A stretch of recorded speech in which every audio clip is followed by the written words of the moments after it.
নমস্কার বন্ধুরা, DAC Indian আর্টে তোমাদেরকে স্বাগত। আজকে তোমাদের একটা কার্টুনের মাধ্যমে দেখাচ্ছি উই ওয়ান্ট জাস্টিস।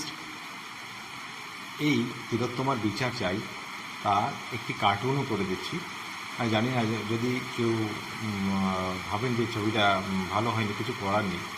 যাই হোক, এটা ছবির ছলে করেছি, আপনার ব্যক্তিগত ব্যাপার। উই ওয়ান্ট জাস্টিস লিখতেও পারেন, নাও লিখতে পারেন। দেখুন ছবিটা কেমন করে আঁকছি। আর যারা এই ছবিটি ইউটিউবে দেখছেন তারা লাইক করে সাবস্ক্রাইব করবেন এবং বেল আইকনটি প্রেস করবেন, যেন পরবর্তী ভিডিও নোটিফিকেশান আপনি পেয়ে যান। আর ফেসবুকে দেখলে আপনি অবশ্যই ফলো করে দেবেন। দেখুন আমার আঁকা হয়ে গেল। মাঝে মাঝে একটু ক্যামেরাটা ডিস্টার্ব করছিল, কেউ একটু কিছু মনে করবেন না, একটু বুঝে নেবেন। আঁকা প্রায় হয়ে গেছে দেখেন। এবার আমি উপরে একটা বোর্ড রেখে দিচ্ছি এবং বোর্ডের মধ্যে লিখে দিচ্ছি উই ওয়ান্ট জাস্টিস। ছবিটি যদি ভালো লাগে অবশ্যই লাইক করবেন, শেয়ার করবেন বন্ধুদের কাছে। Thank you.